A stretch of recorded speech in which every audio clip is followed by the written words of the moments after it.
O'zbekiston xalq shoiri Mir Temur 1910-yil 30-mayda Qozog'iston Respublikasiga qarashli Turkiston shahrining Iqon qishlog'ida tug'ildi.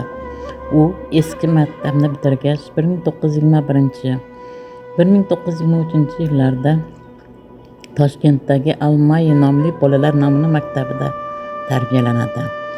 So'ng 1925-yili O'zbek erlar bilim yurtiga o'qishga kirib, uni 1929-yilda tamomlaydi va shu yili O'zbekiston Davlat pedagogika akademiyasiga o'qishga kiradi. Ayni vaqtda u O'zbekiston Markaziy ijro qo'mitasining raisi Yo'ldosh Ahmadboyevning shaxsiy kotibi bo'lib ishlaydi. Mir Temur 1930-yilning boshlarida noma'lum sabablarga ko'ra Qatag'onga etilib, Moskva-Volga kanali qurilishiga yuboriladi. Ammo ko'p o'tmay ozod etilib, oz muddat turli o'quv yurtlarida dars beradi. Muharririyatlarda adabiy xodim, teatrda adabiy emekdosh, yozuvchilar uyushmasida maslahatchi, nashriyotlarda muharrir bo'lib ishladi. Uning birinchi she'ri 1926-yilda Tamburim ovozi nomi bilan Ro'znomada bosilgan. Shoirning Shu'ralar qo'shig'ida nomli birinchi kitobi esa 1928-yilda chop etilgan. Unda vatan madhi, mehnat kashti va yosh zamondoshlarining ma'naviy dunyosi tarannum qilingan.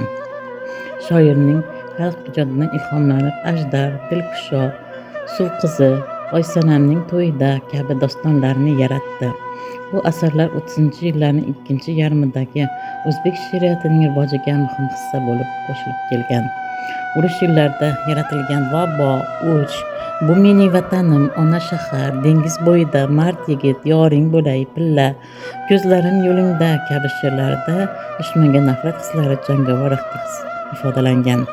Mir Temurning tarjimonlik san'ati ham tahsinga loyiqdir. U Aleksandr Sergeyevich Pushkinning she'rlarini, Nekrasovning Rossiyada kim yaxshi yashaydi,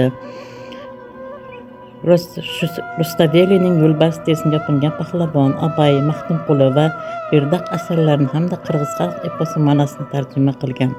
Mir Temurning Qoraqalpoq daftari she'rlari turkumi o'zbek she'riyatining 60-yillar yutuqlaridandir. Shoirning Surat dostoni o'zbek dostonlarining eng nodir namunalaridan biridir. Shoirning Men seni, Jag'alay, Qirg'iziston, Maxtumquli to'yida, Onaginam, Qozog'im, Qaydadir buloq kabi she'rlari xalqlar tinchligini kuylovchi eng yaxshi asarlardir. 1979-yilda unga Tog'dan tayanchim she'riy to'plami uchun Hamza nomidagi davlat mukofoti berilgan.